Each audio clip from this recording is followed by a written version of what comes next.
kasal yun na. Next year, March. Kaya pala, dalawa na na-handle ko na ikakasal eh. Ay di, tatlo pala. Tapos lahat yun napapayat ko. Nakaano kasi dyan, lahat matututunan mo.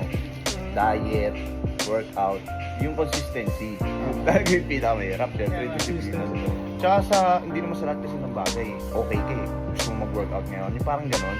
Hindi eh, di ba? Hindi mo laging ganon. Kaya sa mga progress naman sa resort, marami na napakita sa akin sila. Pwede sasabi ko sa'yo, basta, naniniwala ka sa sarili. Oo naman. Oo.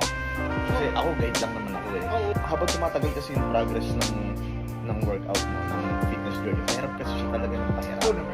Kasi huwag mong isipin yung result eh. Ang isipin mo, paano ka makakabalik ng balik sa gym? Kasi yun muna yung unang mental challenge mo dyan.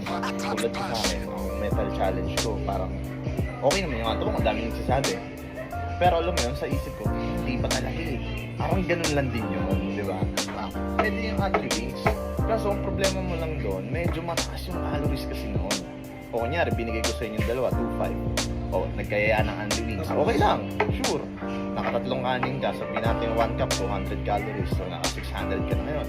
May 1.9 ka na lang. Eh, yung Unli Wings mo, naka 10 ka.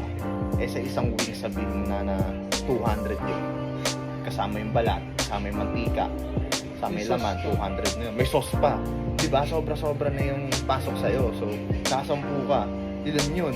Tangin na. 2,000. Di, wala. Sobra na agad. So, lunch mo pa lang yun. Kasi paano pag pumasok na ng merienda tsaka ng dinner?